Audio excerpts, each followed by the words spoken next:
Marines, ¿cómo te va? Buen día, gracias por acompañarnos. Hola, buenos días. Gracias a ustedes por la invitación. Mira, sé que no es tu métier el de la vacunación propiamente dicha, pero hay ahí una suerte de opiniones distintas entre lo que está sugiriendo el ministerio y lo que el Gacho opina en cuanto a estirar un poco más la segunda dosis de Pfizer. ¿Hay postura en ese sentido? No tengo conocimiento de posturas opuestas. De hecho, hay miembros del GACH que trabajan en la comisión de vacunación donde se toman esas decisiones. O sea que no, que yo sepa, no hay una contraposición entre posiciones justamente pues se trabaja en conjunto. Ahí está. El objetivo sí es llegar a cubrir la mayor cantidad de gente en el menor tiempo posible y ahí es donde se trabaja día a día y semana a semana para ver qué decisiones se pueden tomar de acuerdo al ritmo de vacunación, a las vacunas que van llegando. Hay que entender que todo el mundo está tratando de conseguir vacunas bueno, no de cualquier manera, ¿no? Pero que es una urgencia mundial. Entonces hay restricciones en entregas, ha habido muchas compañías que han tenido bastantes problemas, como se ha habido por la prensa. Entonces hay veces que nada, hay que jugar con lo que se tiene y bueno, a partir de ahí las decisiones que se pueden ir tomando a partir de lo que va llegando y lo que hay disponible. Claro, sí, sí. Y lo que se puede hacer, ¿no? También uno daría todas las vacunas de Sinovac disponibles al mismo tiempo, pero sabemos que eso es físicamente imposible y donde se está haciendo un esfuerzo muy grande también. Entonces, todos queremos estar vacunados, pero sí, hay que esperar un poquito a que realmente todos logremos estar vacunados. Marines, si se mantiene este ritmo de vacunación, ¿se puede estimar en función del trabajo estadístico que ustedes hacen cuándo estaríamos alcanzando la inmunidad de rebaño? Se hablaba del mes de septiembre como un mes probable para eso. La verdad que no, en septiembre, según tengo entendido, yo no he hecho los cálculos, sería cuando hay un gran porcentaje de la población que va a estar cubierta. La realidad es que no tenemos todavía muchos datos sobre cuánto previenen los contagios, por ejemplo, de las vacunas.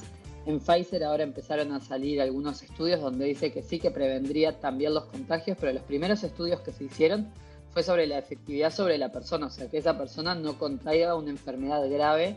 Y ese es el primer dato que se obtuvo de las vacunas y era como el más importante, no es cuánto protege a la persona vacunada. Después que la persona está vacunada, queda esa segunda interrogante de cuánto contagia a una persona vacunada. O sea, una persona vacunada se puede infectar igual, pero tener síntomas muy leves o no tener síntomas, y todavía no sabemos cuánto baja ese contagio. Claro, o sea, En tampoco... Pfizer empezaron a aparecer algunos, Ah. algunos datos que mostrarían que efectivamente baja también la probabilidad de contagio y la baja mucho. Pero bueno, todo eso son cosas que vamos aprendiendo al andar porque son vacunas nuevas, es una enfermedad muy nueva también, donde hay muchas cosas que en otras vacunas de repente funcionan de una manera. Tenemos que aprender cómo va funcionando ahora. Entonces tampoco tienen resultados parciales de lo que sería la efectividad, es decir, todavía no se está pudiendo medir eso, es muy temprano para hacer ese tipo de No, pronóstico. sí la efectividad en la persona, no la efectividad en prevenir los contagios. Perfecto, Que son dos cosas diferentes. muy bien. Marines, ¿tienen el cálculo de cuánto ha bajado la movilidad en Montevideo y en el interior? Sí, no lo bajé, hoy justo no lo miramos todavía porque llegan a las 9 de la mañana. Pero más o menos había bajado un 15% la movilidad en Montevideo, sobre todo cuando se sumó a la semana de turismo. En el interior no lo veíamos, no es tan fuerte, en algunos lugares como Rivera no viene bajando tanto la movilidad como nos gustaría por lo menos. No tienen el porcentaje en Rivera, por ejemplo. Ay, ahora lo tengo que ir a buscar, pero dame un segundo que lo busco porque lo tengo por acá, no tengo el No documento. pasa ¿Te imaginas nada. que tener todos esos datos de Sí, memoria? obvio. Pero Casi bueno, imposible, sí podemos pero afirmar que en dame un Montevideo, segundo seguimos charlando y lo busco. Ahí va. sí podemos afirmar que en Montevideo un 15%, más o menos. Sí, en Montevideo estaba en ese entorno, un 15%. Ahí va. En lo que hace a la evolución de los indicadores que estiman la velocidad de crecimiento de la pandemia, ¿no? Esto ustedes sí es algo que lo miden día a día, ¿correcto? En algún momento el año pasado se estaba por debajo del 1. Ahora se ha superado el 1. Digamos, ¿cómo viene la evolución de la pandemia? ¿Qué se puede decir de aquí en más? Tomando como referencia ese número que te estoy preguntando. Por ahora estamos aproximadamente en el entorno de 1.15, 1.2, o sea, por ahí andamos. Quiere decir que aproximadamente cada 5 nuevos contagios cada 5 contagios, esos van a producir en promedio unos 6 contagios, o sea, se agrega uno más cada 5. Esa es la velocidad en la que estamos más o menos ahora, lo que la podemos calcular a partir de los casos reportados. En CTI estamos viendo una velocidad un poquito más rápida que esa, que puede verse a un subreporte de casos, pero todavía estamos tratando de entender un poco qué es lo que está pasando. ¿Y eso en términos de impacto social qué significa? Social, no se puede decir en impacto en términos de casos, es que todavía estamos creciendo, o sea, por ahora no hemos visto señales claras de que la pandemia empiece a aflojar su ritmo de contagio, o sea, el ritmo se mantiene constante y seguimos aumentando y en una fase exponencial, o sea, quiere decir que semana a semana vamos acumulando cada vez, o sea, la diferencia entre semanas es cada vez más grande de cantidad de casos, por lo tanto seguimos en un ritmo que es de crecimiento y de crecimiento rápido. Todavía ni siquiera se ha estabilizado a un crecimiento lineal. Por lo tanto, por lo menos por unas semanas va a seguir el impacto en los CTIs y vamos a seguir viendo números de fallecidos como venimos viendo ahora, que nos estamos acostumbrando, pero no es lo ideal y no es lo que queremos. Claro, entonces a jugar por eso que estás diciendo, en pocos días tendremos que asistir a una saturación de los sistemas de salud, ¿no? Porque es algo que se está advirtiendo y como fecha ponían el 4 de abril. Si vos estás diciendo que de acá a las próximas semanas, evidentemente no hay señales de un cambio en la curva, a lo que hay que apelar son a las medidas, ¿no? El presidente ayer se reunió con el GACH y bueno, se está hablando de este informe de febrero del GACH, donde ya se estaba pidiendo de algún modo medidas más restrictivas. Suena feo el término toque de queda, pero en realidad plantear un toque de queda de las 12 a las 6 como está en ese documento, quizás sería lo dijo Mujica, un camino, ¿no? Fue la sugerencia Mujica de Mujica. lo dijo, no, pero está también en la sugerencia del GACH. El propio Radi lo dijo al ser entrevistado el otro día, ¿no? Y a juzgar también por este informe psicosocial del GACH también, que el 60% de los uruguayos están en desacuerdo con cancelar reuniones sociales. En ese escenario, entonces, ¿cuáles son las decisiones que se tendrían que tomar? Bueno, en el momento en que estamos es muy importante, más allá de las decisiones que se toman y las restricciones que se puedan imponer desde el gobierno, también ser muy conscientes de cada uno, realmente hacer lo máximo posible, tener muy claro cuál es el concepto de burbuja. Recién contaban ustedes en Montevideo que, por ejemplo, la segunda causa el segundo lugar donde se producen más contagios es en los ámbitos de trabajo, entonces muchas veces la gente tiene como ese, bueno, mi burbuja es mi trabajo, entender que el trabajo no debería formar parte de la burbuja, y cuando decimos la burbuja de cada uno, está bueno pensar en, si a mí me dicen que me infecté hoy, ¿quiénes son todas las personas que deberían cuarentenarse y testearse, ¿no? Entonces, esos son a todas las burbujas a las que yo pertenezco. Personas que son diferentes, que yo estoy en 2 burbujas diferentes, por ejemplo, si alguien del trabajo se contagia, yo me tengo que cuarentenar, pero bueno, mi familia que vive conmigo también se va a tener que cuarentenar conmigo, pero a lo que voy es que no es debido a esa persona. Yo soy como un atajo entre esas 2 burbujas. Si cuento el trabajo como una burbuja y mi casa como otra, y yo estoy en la intersección de las 2 burbujas, digamos, ¿no? Claro. Entonces, cuando agrego de repente una reunión con otras personas que son de otra burbuja, ahí estoy como agregando otro atajo, ¿no? O sea, 2 burbujas que hay una definición de burbuja. En contacto porque el problema no tienen contactos diarios. Al hacer reuniones, estamos generando atajos y estamos ayudando al virus a que pase desde una burbuja hacia otra. Y eso hay que entenderlo muy bien. O sea, mis amigos hoy en día, por más que los quiero un montón, no pueden ser parte de mi burbuja. Lo que pasa es que uno define la burbuja como a uno le parece, ¿no? Define la burbuja como a uno le parece. O sea, tiene que haber una definición objetiva de lo que es burbuja. Son los convivientes, son los que viven contigo. Los que viven contigo y punto. Se piensa que nosotros no somos una burbuja. Por eso estamos así de separados. Nosotros estamos describidos en la descripción que hacía Marina recién. Claro. Estamos en el medio. Exacto. Entonces ahí, ¿cuál sería la conducta de los que estamos en el medio, no? Porque es un riesgo siempre, digamos. Genera espuma, diría Radi. Varias burbujas generan espuma. Sí, exactamente. Pero justamente por eso es donde en los lugares donde con la gente que yo convivo, obviamente es muy difícil mantener medidas de seguridad porque estamos todo el tiempo viviendo, comiendo juntos, entonces no es posible pensar que puedo mantener un protocolo en el lugar que yo vivo. pero sí es muy importante maximizar los protocolos, por eso se hablaba de aumentar el teletrabajo lo máximo posible, porque si estamos teletrabajando dentro de las posibilidades, dentro de cada tipo de trabajo, ¿no? Pero aumentar el teletrabajo, eso ayuda también a que justamente haya muchas, ¿no? Cada burbuja familiar, cuando de todas esas personas trabajan en un mismo lugar, son muchísimos atajos entre muchas burbujas. Entonces, tratar de evitar esas burbujas, ya sea usando horarios de trabajo diferenciados, o sea, también la solución de cada tipo de trabajo tiene que encontrarse según la actividad y lo que se puede hacer. Hay trabajos que no se pueden hacer de manera no presencial, hay otros trabajos que sí se pueden hacer de manera no presencial, entonces buscar como soluciones entre todas las personas que trabajan juntas para evitar la mayor cantidad de personas juntas en un mismo lugar. Porque por más que mantengamos protocolos, también hay que tener en cuenta que cuanto más tiempo estamos juntos, más difícil es mantener ese protocolo todo el tiempo, porque el nivel de atención que uno puede tener a un protocolo es muy difícil cuanto más tiempo pasa. Cuanto menos tiempo podemos estar como más alertas. Pero bueno, eso de estar de tapaboca, pero si estoy 8 horas, capaz que me saco el tapaboca o sin querer me levanté de mi escritorio y me olvidé de ponérmelo y justo me crucé con alguien en el baño y charlé un ratito. Y entonces son como todas esas situaciones que son bastante chiquitas y bastante difíciles de controlar, empiezan a ser cada vez más comunes cuando estamos mucho tiempo. Por eso también se habla de, bueno, si vas a ver a alguien de tu burbuja, trata de que sea menos de 2 horas, con tapabocas, con distanciamiento, porque también tiene que ver con cuánto tiempo puedes estar prestando atención a no romper el protocolo. No comas, no tomes mate, ¿no? O sea, más allá que cada uno tenga su plato de comida, te tenés que sacar el tapaboca. Más allá que cada uno tenga su mate, te tenés que sacar el tapaboca para tomar mate. Entonces, ahí es donde empiezan a jugar como muchos factores en los que tenemos que prestar especial atención, justamente para no ayudar al virus a pasar de un lado al otro. Y uno muchas veces dice, no, pero me junto con tal que yo sé que se cuida. Bueno, pero capaz que yo mismo tengo el virus y estoy contagiando a tal que sé que se cuida. O sea, también como cambiar esa percepción de por más que querramos mucho a alguien y que le tengamos plena confianza, todos por algún lado la burbuja se nos pincha en algún momento, ya sea porque tenemos que ir a trabajar o por detalles mínimos.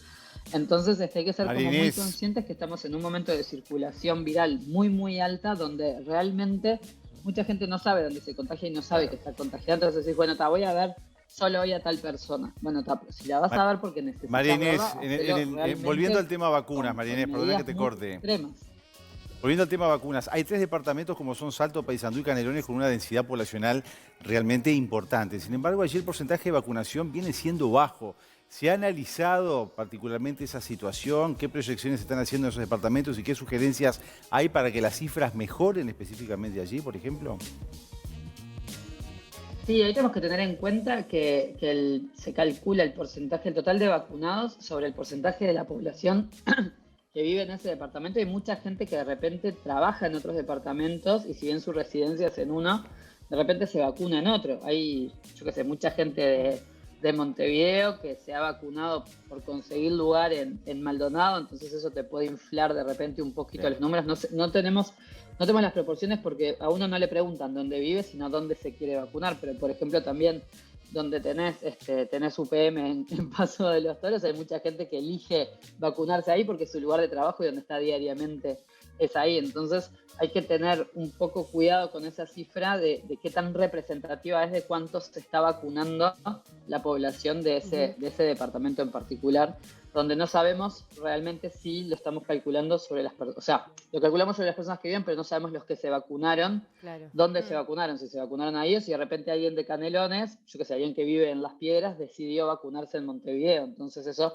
baja el porcentaje de Canelones también, y ese dato no lo tenemos. María Inés, estamos en muy buenos niveles de vacunación, ¿no? Solamente ayer se registró un nuevo récord, 54.850 personas inoculadas en nuestro país, y bueno, ya conocíamos la noticia que según el New York Times, estamos dentro de los 43 países que finalizarían la vacunación este año junto con Chile de América. ¿Tienen conversaciones con colegas de la comunidad científica de otros países? ¿Cómo nos ven? ¿Y les han consultado por estrategias de vacunación a lo uruguaya?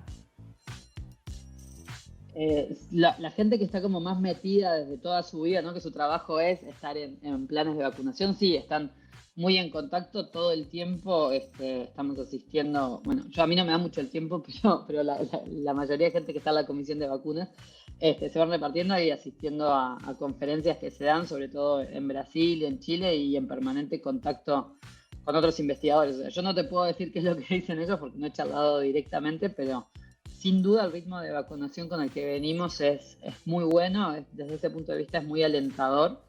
Pero bueno, hay que tener conciencia que todavía vamos a demorar en ver los efectos de las vacunas. Entonces, hoy en día las medidas no farmacológicas, las otras de las que hablábamos, siguen siendo nuestra defensa número 1. Claro, ¿tienen medida la incidencia de la variante P1? El otro día Radi decía que no explica el crecimiento exponencial de los casos, pero ¿ustedes ya están pudiendo medir el comportamiento de esa variante? Hay otros investigadores que están muestreando y están buscando la variante. Todavía no está el trabajo final en ese sentido, pero es sin necesidad de recurrir a P1 se puede explicar el crecimiento exponencial. O sea, este crecimiento lo hemos visto ya en muchos otros países y cuando se habla que el virus tiene un crecimiento exponencial, quiere decir eso: cuanto más lo dejamos seguir creciendo sin tomar medidas fuertes, el crecimiento exponencial, al principio uno lo ve como bastante lento ese crecimiento, pero cuando entra en la fase como dura de la exponencial, entonces ahí, o sea, los tiempos de duplicación son siempre más o menos constantes, es más o menos cada 2 semanas. El problema es que cuando ya estamos en un número alto, una duplicación de un número alto nos llama mucho más la atención que cuando estamos en las fases iniciales de la exponencial. Entonces, eso es algo que se ha visto en todos lados, que lo hemos visto en las primeras olas en Europa y en otros países. O sea que sin necesidad de recurrir a la P1 se puede explicar perfectamente el crecimiento que tenemos. Puede ser que la P1 esté impactando y no hay que minimizarlo, o sea, es un riesgo latente que está ahí, pero no necesariamente se debe solamente a la presencia de P1 la situación en la que estamos. María Inés, estos días, en realidad esta semana, cada reporte del SINAE venía con hisopados del día anterior que venían retrasados justamente por el retraso de las prestadoras de salud en realizar o reportar los casos positivos. ¿Esto ha complicado de alguna manera la proyección de los sistemas matemáticos? Sí, eso es algo que nosotros ya sabemos que existe. Cuando vienen momentos de saturación, cuando el sistema está holgado, digamos, para tratar de controlar de alguna manera, o sea, cuando uno va a pedir un test y se hacen en tiempo y forma y los resultados le llegan en el momento, entonces ahí en general el número que veíamos en el SINAE es el que se genera entre los cortes de 18 horas del día anterior y 18 horas del día en el que se está, y había muy poquitos casos que venían atrasados de otros días. Ya lo vimos en el pico que hubo en enero, que pasó eso, que se empezaban como a atrasar algunos casos, y bueno, y ahora es algo que sabemos que pasa, o sea, más allá de que el SINAE lo haya reportado, nosotros ya sabíamos que estábamos ante esa situación.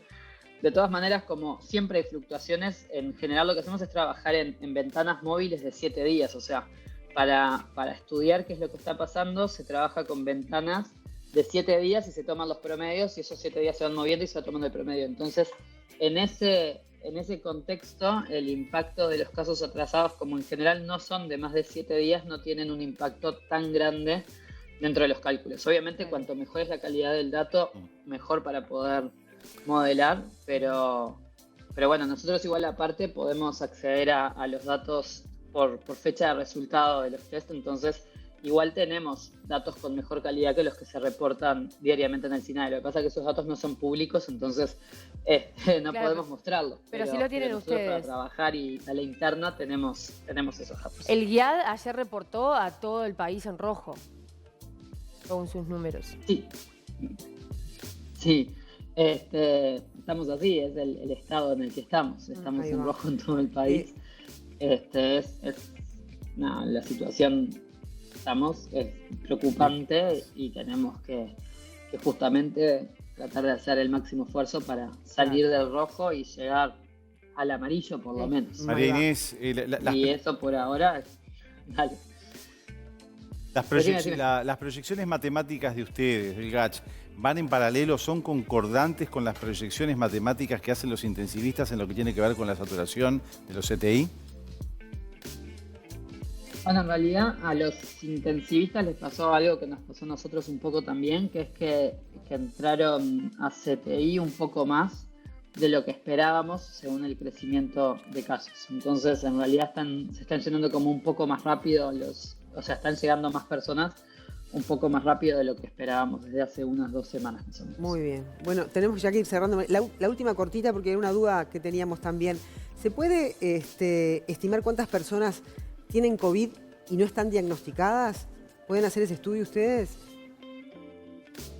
Sí, en general lo hacemos a partir de CTI. La verdad no lo hemos hecho en el último tiempo. Ayer en realidad Andrés Ferragut estuvo mirando un poco esos datos. O sea, Daniel Herrera era un trabajo que venía haciendo, pero bueno, ahora está terminando cosas de su doctorado y no lo ha vuelto a calcular, pero más o menos en ese desfasaje que veíamos entre cantidad de casos y cantidad de entradas a CTI, donde vemos que entran un poco más de casos a CTI de lo que esperamos, calculaba que podía ser que se estuviera reportando alrededor de un 20% menos de lo que estamos, pero son cálculos que hay que tener en cuenta también, que tienen errores bastante altos. Claro. Muchísimas gracias, María Inés, por los datos a los que por favor. Por tu tiempo esta mañana. Gracias a ustedes. Bueno, a seguir trabajando entonces. Matemática de El Gach, que ha tenido la gentileza de explicarnos cómo hacen los cálculos, ¿no? Muchas veces la matemática aliada de lo que es la pandemia. Justamente ayer hablábamos de